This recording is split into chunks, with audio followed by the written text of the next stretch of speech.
booties for black girl nerds.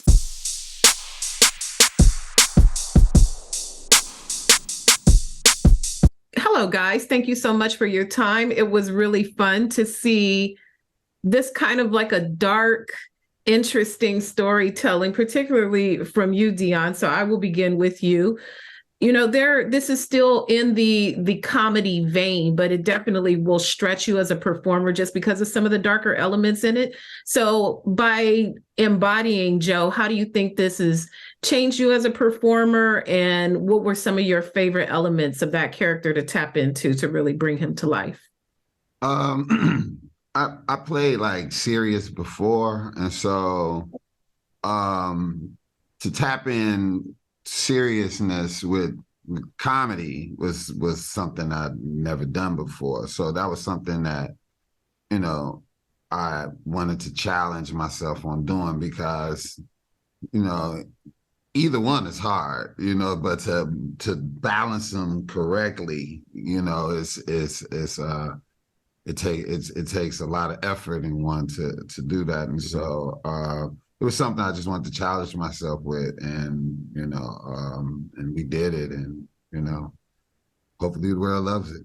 Mm-hmm. Do you find that with that you have to pull back from your natural comedic timing? Oh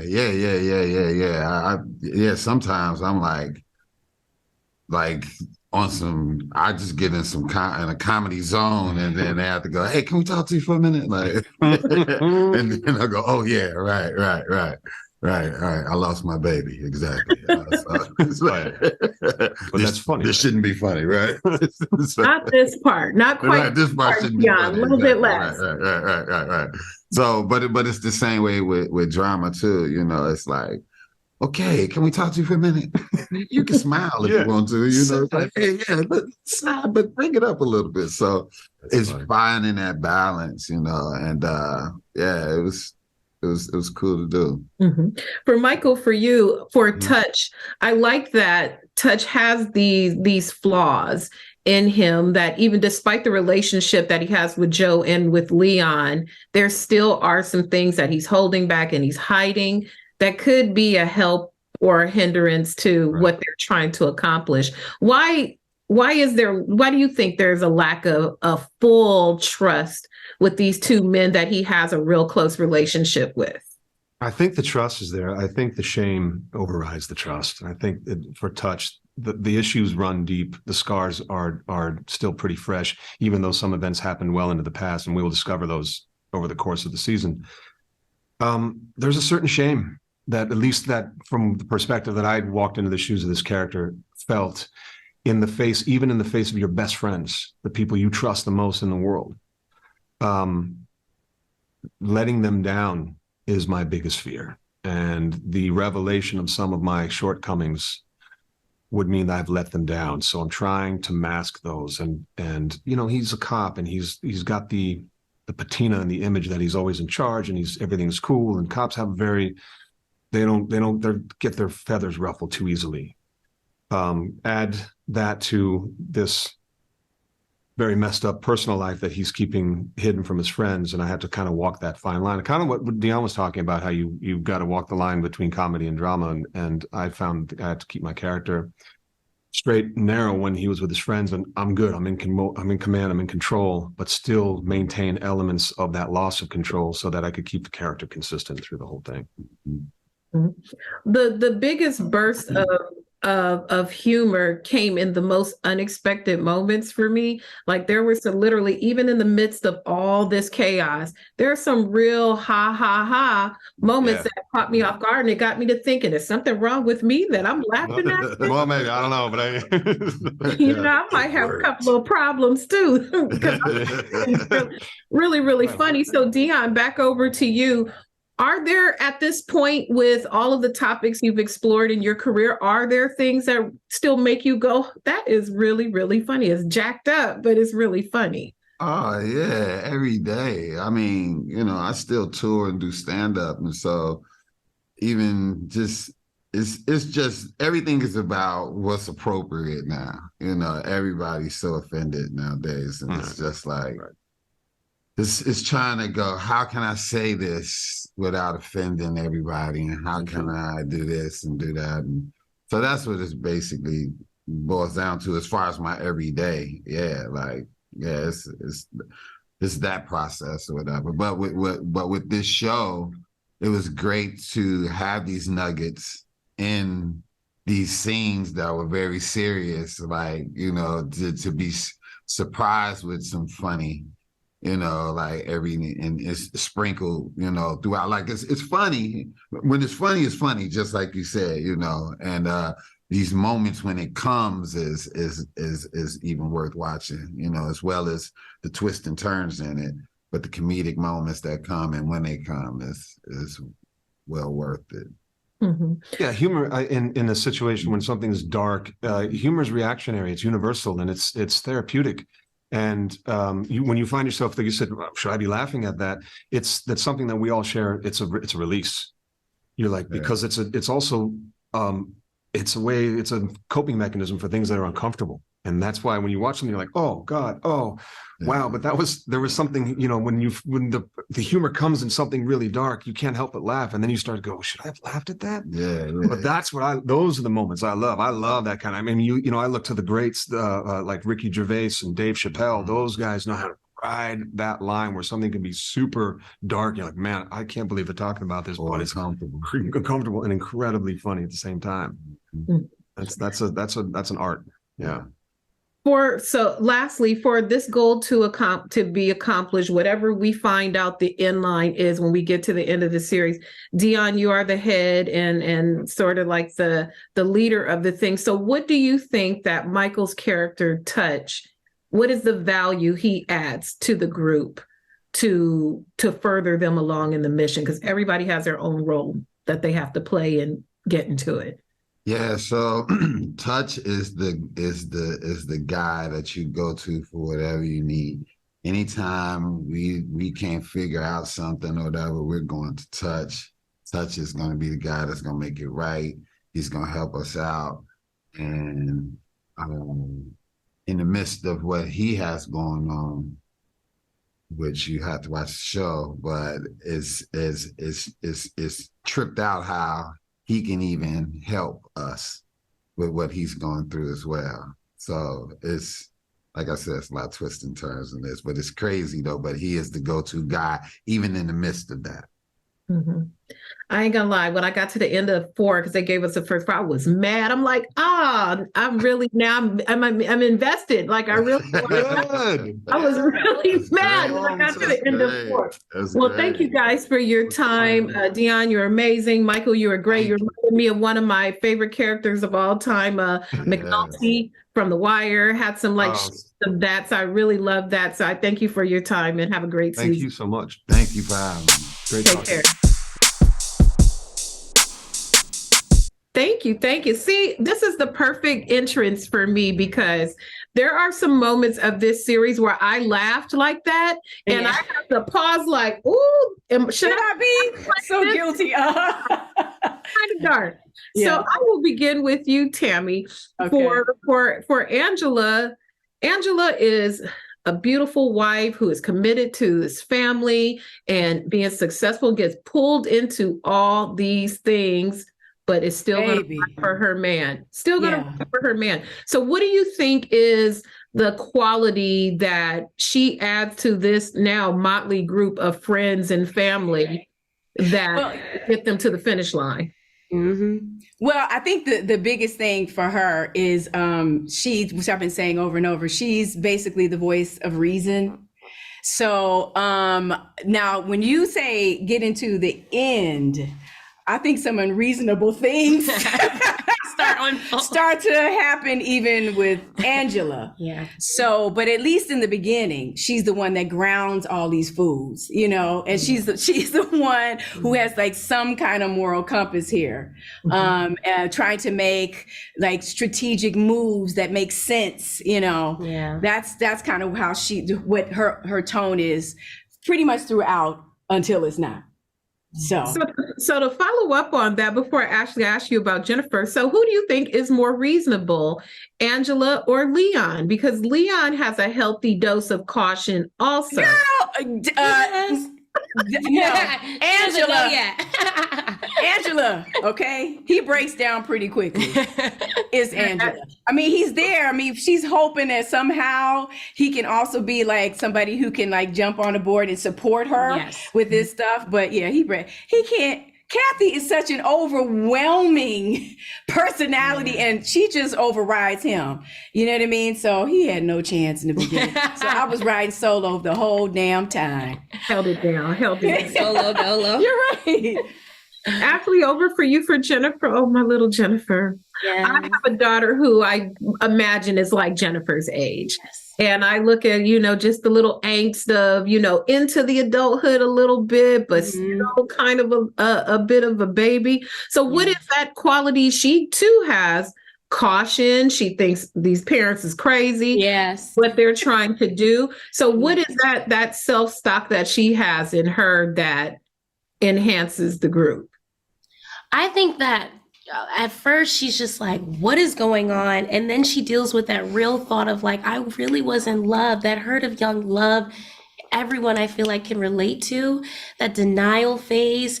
And then her morale starts to like, she's like, yo, my parents are messed up. I think I kind of like a second voice of reason throughout. I start to see like, what is right, what is wrong, where my parents, I'm not agreeing with my parents, but I'm still a child. That battle of like, oh, I don't think we should do this. This isn't right. We shouldn't keep doing this. And my parents are probably on a different page. And it's that battling that young and adult, like you just said, it's like cusp of like, I'm not old enough yet, but I'm not that young either. And then dealing with that young love and the denial, it played a big role. But I think also me finding a little bit of that right of reason too. I think throughout, later on, you'll see that I do go for what's right and do what's best for my family. Don't give up too much. Yeah. I do. Yeah. Is there a clear right and wrong, Ashley? Do you think, from Jennifer's perspective, is there, without not too spoilery, but can you choose a path of right or wrong in a scenario like this with all these other circumstances that are feeding into it? I don't think you can, not with circumstances that just from the pilot alone, the start of it and just how everything played out. I don't think there's like a straight and narrow of right and wrong. I think it's just what we could do best for one another. And yeah, that right or wrong, it gets funny because everyone's morale starts to change when certain circumstances happen. So I think it's just based on like what is best for me, what is best for my mom, my dad, what's best for these friends and this dynamic. So I would have to say that, yeah. So Tammy, back over to you. That was that good. Look at that good. True, right? Because there's no real right or wrong. It's true. It's a moving target. Yeah. Go ahead. I'm sorry. Oh no, that's okay, because I'm loving watching to mother-daughter relationships can be very, very tricky. And when Not that I have kids, I'm over here like, yes, it can. I'm your girl. child. Don't even go ahead. No idea. And over here, I'm sorry. No, it's okay. It's age change, as they age and but you know what? Let me stop crying because Don't cry. I'm gonna go down this road. I almost had a little nervous breakdown because mine told me she want to get a campus apartment next year at school, but that's a whole nother thing. I know, with your character going off to college, so it's a real thing. So Tammy, with Angela, does Angela, with that strong constitution that she has, is there room for not redemption? She doesn't have to be redeemed because she is a committed and devoted wife, but how would you describe just the arc? Not what happens in the arc, but how she changes from when we meet her to where she'll eventually go. Well, you know what? I think the biggest thing for her is kind of what Ashley was saying. She's starting to shift based on different situations that arise. And so she's finding herself, this person that's supposed to have this moral compass and the one supposed to be grounding. Okay, what do we do now that's best for us? So it just keeps shifting and shifting and shifting until she looks up and is like, how'd I get here? You know what I mean? Who am I now? What am I doing? Yeah. There's a lot of people, Ashley and Jennifer's ear from, not just from her parents, but from the other people in the group, you know, to keep her with what they think their version of the mission is. So how strong do you think is her sense of self in the midst of all these voices, even Dimitri, the boyfriend, or just trying to influence her? I think that was a battle the character definitely Jennifer goes through. I mean, everyone is coming up to her and giving their own 2 cents and opinions, so I could try to shift my gears on one side. And I think that I eventually find my own sense of truth and what I want to do and what's best based on the circumstances.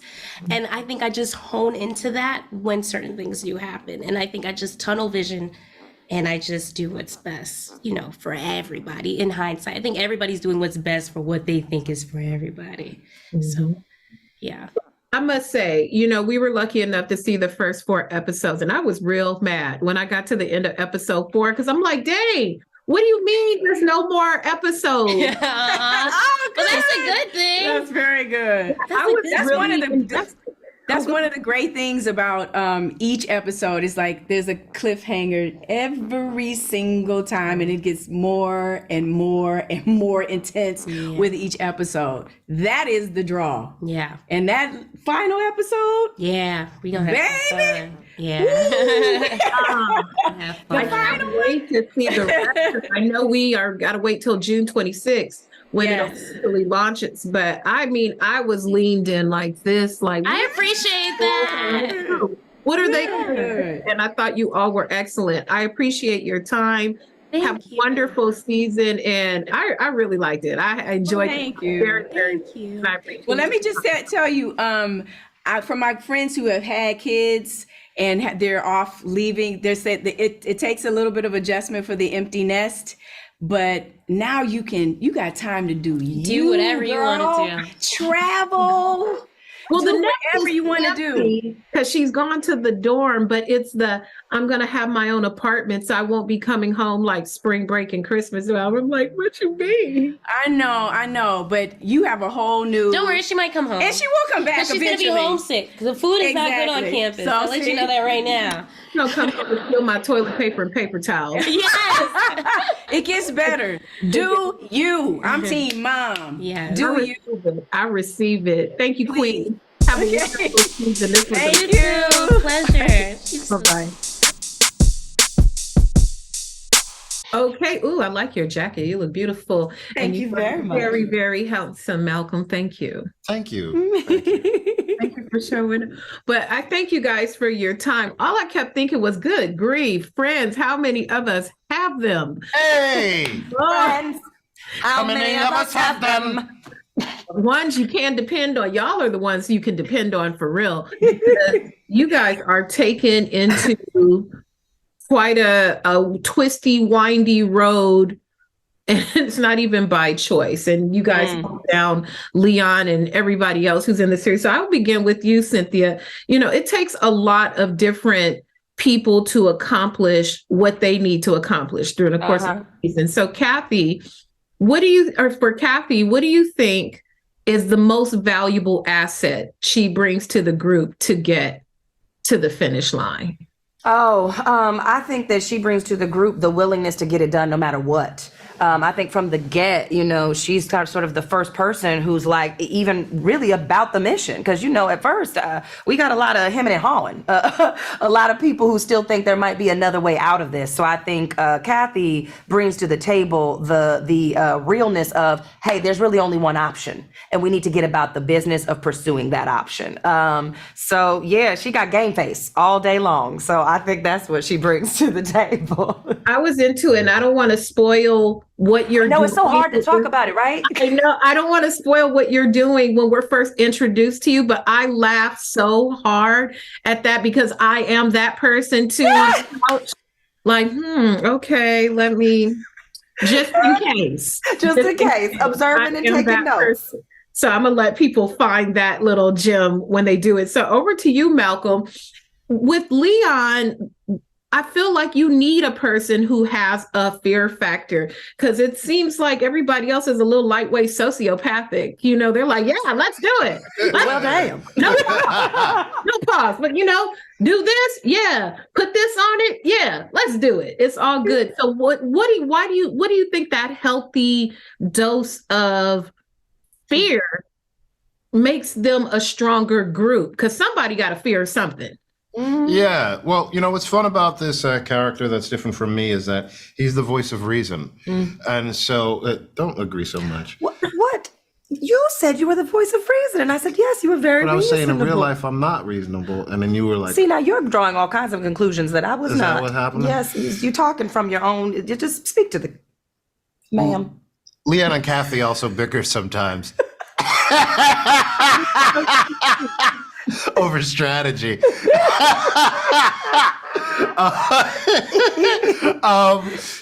It's fun. It's good because I think you need the folks that are really gung-ho and ready for danger. And then I think, which is always the sort of fun, that's how the story moves and the plot moves and how you get into all those dangerous, juicy plot points. And then I think you need somebody who's a little hesitant, because I think there's that everyman to the character, which is always something I like to play, which is the obvious fear. You know what I mean? I think everyone, when they're watching a situation, thinks that they'll be able to handle it, or they imagine the ways in which they will be able to handle it, how many people they may kill if their life was in danger, or, how many dangerous things they would do and situations they would go through. And so I think you also need that voice that goes, well, it probably wouldn't work. And I think that's a dynamic that's sort of at play in the show and between Cathy and Leon, is that they're both trying to figure out the best way to make it out of the situation that they're in. There are some moments that I got into the show. It is very dark, but there are some really funny elements that caught me off guard, and then it made me think, like, is something wrong with me? Because I'm finding this real funny. Am I crazy? Or maybe I'm a little sociopathic too. Like you said, I think we all got it in us just a little bit. And I think, in there with the right provocation. So with you, for Cynthia, for you, were there any moments that made you go, oh my God, these people really...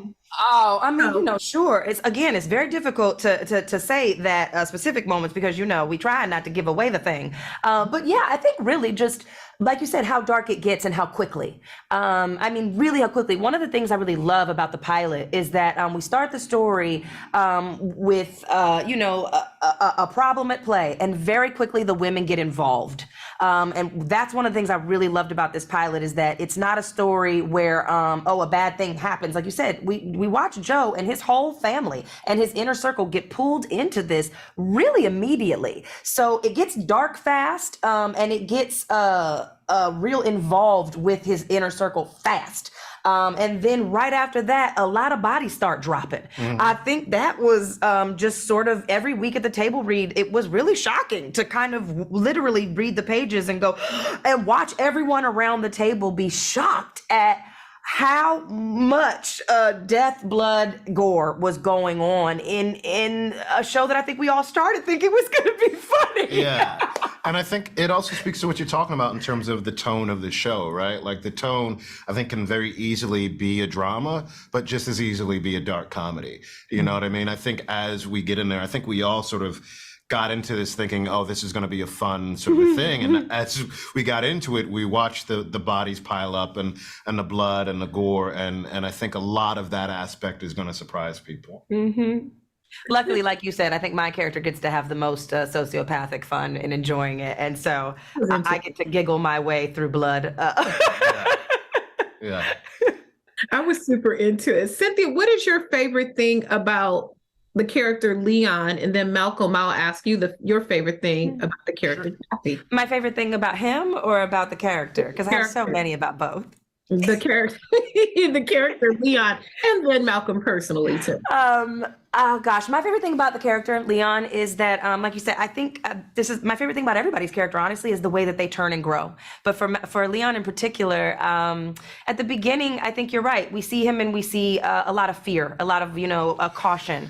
But what I love is that what he really at core is a loyal friend, and he continues to show up for Joe in ways that astound me. Like as a character, I'm constantly reading it and going, man, he does not falter. Like he shows up for his friend.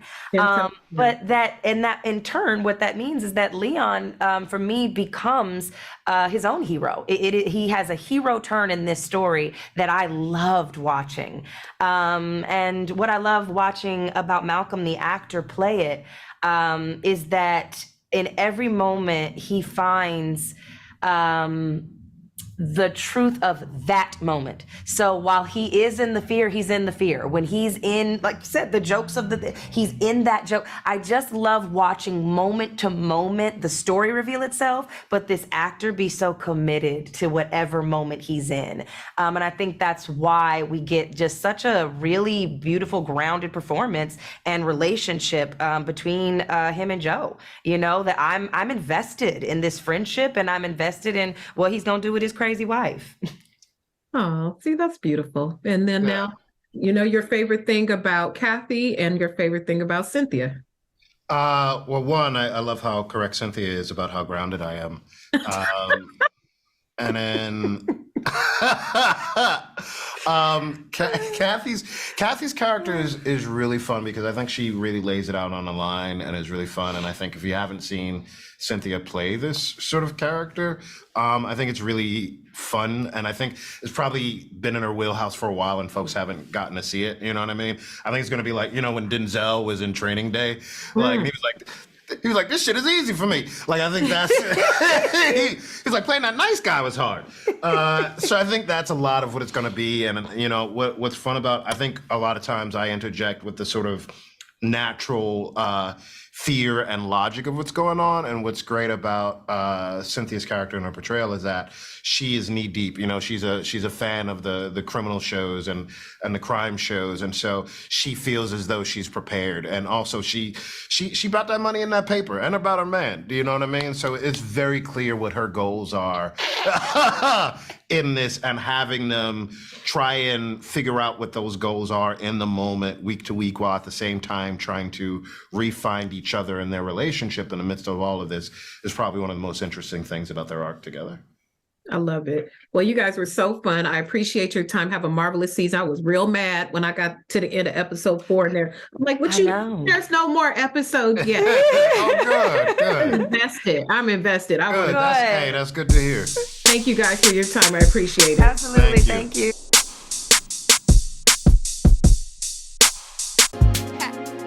Better shake your booties for black girl nerves. Better shake your booties for black girl nerves.